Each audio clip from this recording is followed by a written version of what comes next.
Dear students, M science academy physics and mathematics या चॅनलच्या अंतर्गत मी सौरभ खजोने एकदा परत तुम्हाला आज भेटायला. आजच्या व्हिडिओमध्ये आपण डिस्कस करणार आहोत फिजिक्सच्या ऑसिलेशन या चॅप्टर्समध्ये.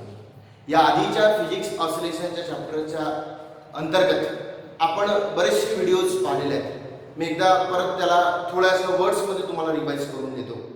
याआधी आपण पाहिलेलं आहे की ऑसिलेशन म्हणजे काय आणि ऑसिलेशन समजण्यासाठी आम्ही काय मॅथमॅटिकल करतो आणि त्याला अंडरस्टँड कसं करतो.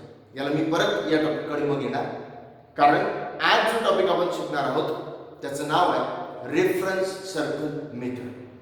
याआधी अजून आपण टाइम पिरियड, फ्रिक्वेन्सी, अँप्लिट्यूड, काही मॅथमॅटिकल इक्वेशन्स, ॲक्सेलरेशन का असते, व्हेलॉसिटी का असते आणि डिस्प्लेसमेंट का असते आणि त्याचे रिस्पेक्टिव्ह एक्सप्रेशन्स आपण या चॅप्टरमध्ये मागच्या काही व्हिडिओजमध्ये पाहिलेले. पण आजच्या व्हिडिओमध्ये आपल्याला अतिशय इंटरेस्टिंग गोष्ट शिकायची आहे, जी सिंपल हार्मोनिक मोशन वर बरेचदा पेपरमध्ये विचारल्या जाते आणि ते डेरिव्हेशन्स हे 3 मार्काला अतिशय महत्त्वाचं आहे. तर चला सुरुवात करूया. या टॉपिकमध्ये आपण 2 महत्त्वाच्या गोष्टी शिकणार आहोत. याला आपण रेफरन्स सर्कल मेथड असे म्हणू शकतो.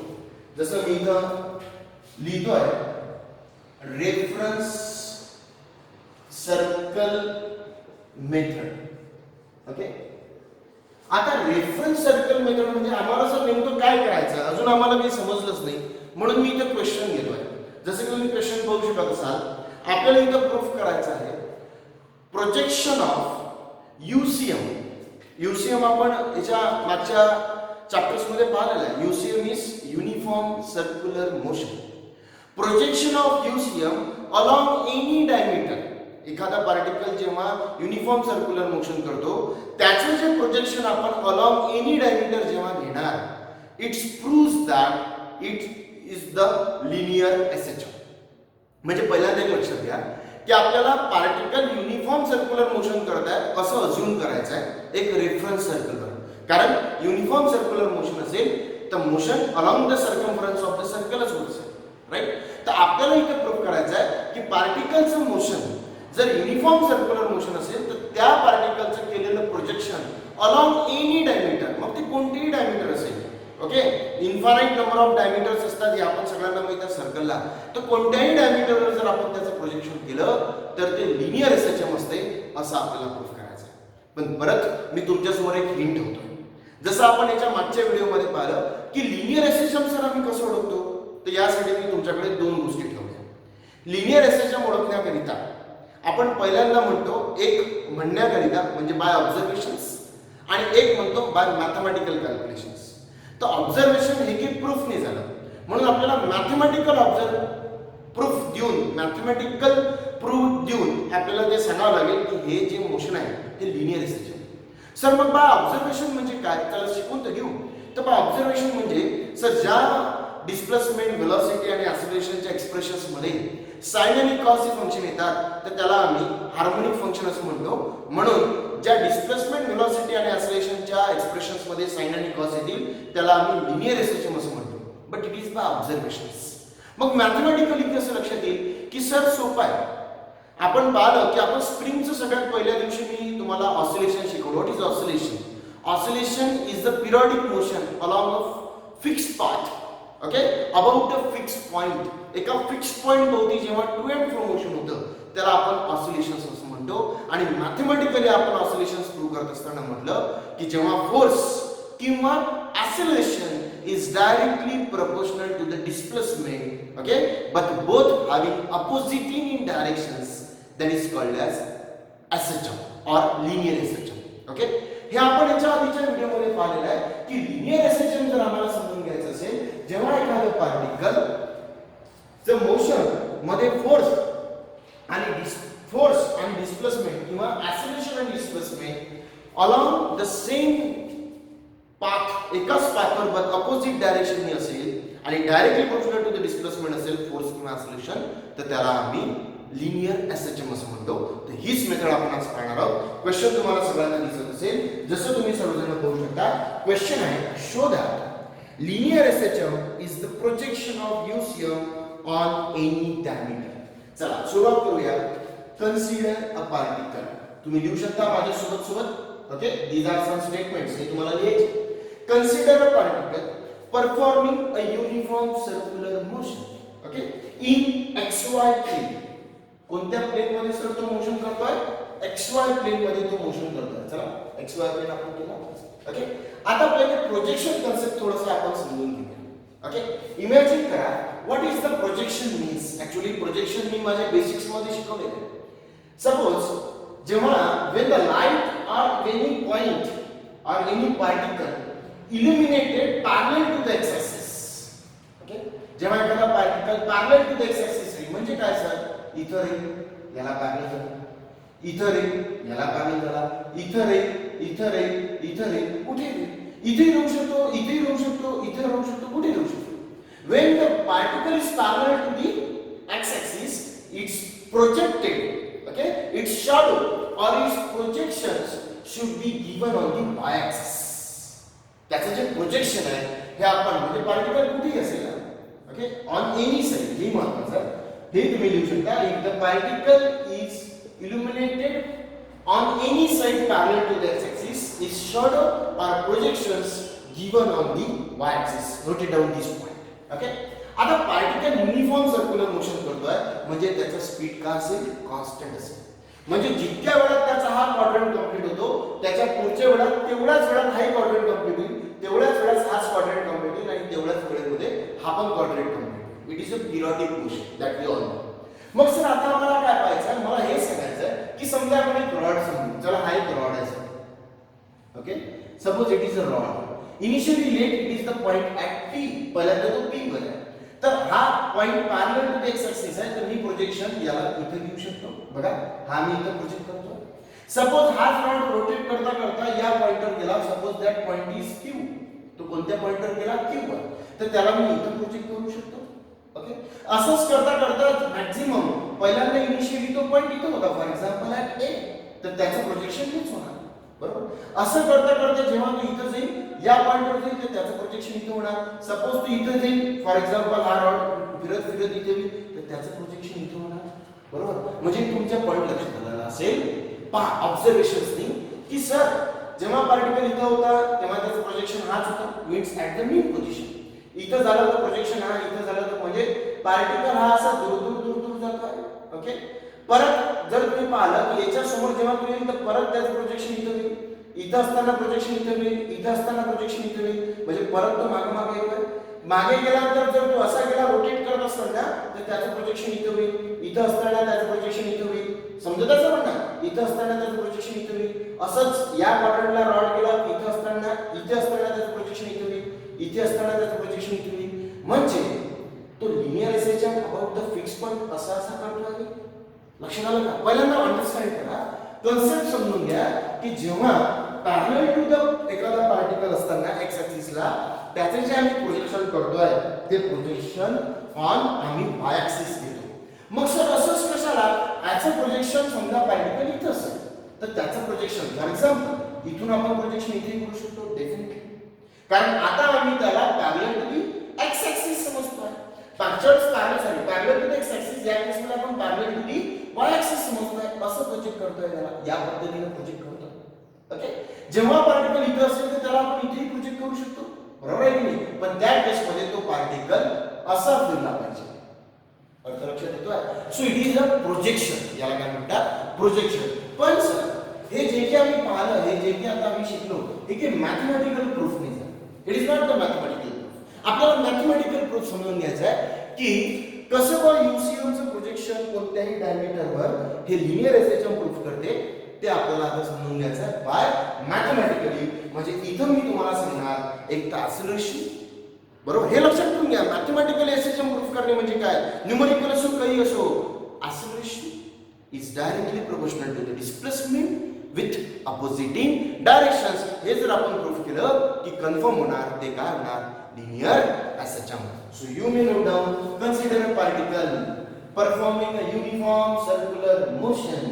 ओके, जर तो युनिफॉर्म सर्क्युलर मोशन करत असेल या with constant angular velocity omega. Okay, in anti clockwise direction in XY phi plane. Pause करू तुम्ही परत परत लिहू शकता जे स्टेटमेंट मी म्हटलेलं आहे. Okay, so let we understood that let initially हेच डायरेक्शन देत आहे, अँटी क्लॉकवाइज आहे, याला तुम्ही कॉन्स्टंट ओमेगा वेलोसिटी म्हणू शकता. Okay, let initially at the particle p0, मी असं समजतो की पहिल्यांदा पार्टिकल काय होता, p0 वर होता. जेव्हा तो p0 वर होता तर त्याने इथं काहीतरी अँगल सबटेंड केलेला असेल आणि त्याला आपण म्हणू लेट फाय. किती अँगल म्हटलं बेटा मी इथं, let that angle is suppose phi. In some time t, तुम्ही लिहू शकता in some time t let the particle reaches to the point p. काहीतरी वेळामध्ये स्मॉल टी मध्ये टाइम मध्ये तो कुठे गेला सर, तर तो स्मॉल वेळामध्ये कुठे पोहोचला, तर तो पोहोचलेला आहे ऍट पॉइंट p. इथून इथपर्यंतचा वेळ t आहे. आणि आपल्या सगळ्यांना जसं माहित आहे की आपण लिहित असतो theta is equal to omega t, बरोबर. या टाइम साठी, या स्मॉलेस्ट टाइम साठी पार्टिकल विथ अँगुलर वेलोसिटीने कुठून कुठे पोहोचलेला आहे, इथे पोहोचला. म्हणजे हा अँगल किती झाला, ओमेगा टी झाला. किती झालेला आहे सर्वांना समजलं असेल, ओमेगा टी. व्यवस्थित आहे, असंच लिहायचं बरोबर. मग आपण काय करू की या पार्टिकल p चं मी प्रोजेक्शन करतो. Let it is get projected. हा इथे मी प्रोजेक्ट केला. लेट ॲट पॉइंट m, याला मी m म्हणतो. and let that value is, he value me y म्हणतो कारण ती y ऍक्सिस वरची आहे. तर असं लक्षात येतं सर की जितका angle, these are vertically opposites, हा अँगल आणि इथला अँगल व्हर्टिकली अपोजिट्स असेल डेफिनेटली. तर मला हा अँगल लिहिता येईल, let I am writing, let आम्ही याला थीटा म्हणतो, थीटा इज इक्वल्स टू मला मिळेल from diagram omega t plus five. Okay, याला तुम्ही फाय अल्फा काय म्हणू शकता. जेव्हा मी याला ओमेगा टी प्लस फाय म्हणणार तर मला theta is equals to omega t plus phi. आता आपण बघा पुढे काय करू शकतो. असं लक्षात येतं की पहिल्यांदा आम्ही लेट म्हणून इथं डिफाइन केला, आम्हाला हा मिळाला. चला अगदी सोपं आहे. I am writing in triangle OMP by, या OMP मध्ये आपण घेणार सपोज अपोजिट, मला ही पाहिजे म्हणून sine theta. So it is sin theta is opposite, that is OM upon hypotenuse and let it is OP. पण सर अजूनपर्यंत आपण OP ला काही नावच नाही दिलं, बरोबर आहे ना. हा वेक्टर आहे म्हणून आपण जसं माहित आहे की याला आपण नाव देऊ let OP. For example it is R bar किंवा R असं म्हटलं तरी चालेल. Okay, let we are taken its magnitude form, आपण R म्हणतो. तर आता मी याला काय लिहू शकतो, hence sin theta is equals to OM upon R. And that OM is what we know. OM आपण किती घेतलेला आहे y, and hence R काय मिळेल, R इथे जाणार तर y is equals to R sin theta, he value आपल्याला मिळेल. पण ऍक्च्युअली थीटा काय होता sir, and hence y is equals to R sin of what is theta. Actually theta is omega t plus phi, बरोबर. Sir इथे displacement झालं कुठलं, along y axis. It is displacement along y axis. आम्हाला acceleration proof करायचं आहे म्हणून याचा differentiation घेऊ with respect to time. So I am writing v is equals to dy by dt is equals to ddt of r sin omega t plus phi. Okay, r constant outside, sin चा derivative cos of omega t plus phi आणि या omega t चा omega म्हणजे हा r omega cos of omega, बरोबर, omega t plus five. एक लक्षात घ्या, omega is the angular velocity for uniform circular motion and for linear SHM omega is the angular frequency. हे लक्षात ठेवा. या चॅप्टर मध्ये ओमेगा हा अँगुलर फ्रिक्वेन्सी म्हणून काम करतो. हा झाला वेलोसिटी, पण आम्हाला ऍक्सेलरेशन पाहिजे. परत differentiate with respect to t. काय लिहू शकतो मग आपण, सर आता आम्ही लिहिणार a is equals to dv by dt is equals to ddt of what is that value, it is r omega cos of omega t plus phi. Okay, चला r omega कांस्टंट बाहेर, cos चा derivative काय होतो, तो cos चा derivative होतो sir minus sin omega t plus phi आणि omega t चा omega, so minus r omega square sin of omega t plus phi. Sir असं लक्षात येतं ही जी व्हॅल्यू आहे कोणती sir, r sin omega t plus phi, r sin omega t plus phi, बरोबर. So याला equation 1 म्हटलं जर असेल तर a तर मायनस हा ओमेगा, बरोबर आहे ना. हा काय होईल असं लक्षात येतं, it becomes minus omega square r sin omega t. याच्या जागी मी काय लिहू शकतो y. आणि आठवण आहे सर्वांनी एक्सप्रेशन्स. सर ह्यात जर डिस्प्लेसमेंट असेल सो त्याला right हेस acceleration is directly proportional to minus y. It means acceleration is directly proportional to the displacement. बरोबर आहे की नाही? But in opposite directions. In opposite directions. आणि जसं लक्षात आलं की acceleration जर डिस्प्लेसमेंट सोबत का असेल डायरेक्टली प्रोपोर्शनल असेल आणि दोघांच्या डायरेक्शन्स का असतील ऑपोजिट, तर definitely hence projection of UCM is a linear system. बरोबर आहे की नाही? म्हणजेच projection of UCM along any diameter, हे तुम्ही लिहू शकता along any diameter is a linear SHM. Okay, सर्वांना हा कन्सेप्ट समजला असेल. एकदा परत आपण बघूया. पहिल्यांदा आपण बघा particle is initially at point P0. After time t it comes to the point P in time t, म्हणून अँगल झाला ओमेगा t. हा वर्टिकल अपोजिट आहे म्हणून हा पूर्ण सोबत एक लक्षात घ्या, या पूर्ण सोबत हा वर्टिकल आहे म्हणून theta is equals to phi plus omega t. Sir इथे आम्ही sin थीटा हा एक रूल आम्ही इथे वापरला. त्यानंतर आम्हाला या sin थीटाचा वापर करून आम्हाला एक इक्वेशन मिळालं, डिस्प्लेसमेंटचं इक्वेशन मिळालं. ते होतं y r sin omega t plus phi. त्याचा आम्ही डेरिव्हेटिव्ह घेतला, आम्हाला हे मिळालं. आम्हाला ऍक्सेलरेशन प्रूफ करायचं होतं, आम्ही ऍक्सेलरेशनचं प्रूफ काढलं, आम्हाला हे मिळालं. म्हणजे acceleration is equal to the displacement. Okay, आणि ते आम्ही जसं प्रूफ केलं, आम्ही दोघांच्या डायरेक्शन्स आम्ही प्रूफ केल्या की अपोजिट टू इच अदर आहे. म्हणजे हे मोशन काय झालं, इट इज लिनियर एसएचएम. अतिशय महत्त्वाचा क्वेश्चन आहे. याला तुम्ही चांगल्या पद्धतीने प्रिपेअर करा, अंडरस्टूड करा, लिहून मला पाठवा. काही सजेशन्स असतील तर बिलकुल कमेंटमध्ये लिहा. आजच्या व्हिडिओमध्ये आपण इथंच थांबणार आहोत. अजून काही इंटरेस्टिंग व्हिडिओ मी परत तुमच्यासाठी घेऊन येणार आहोत. Thank you so much.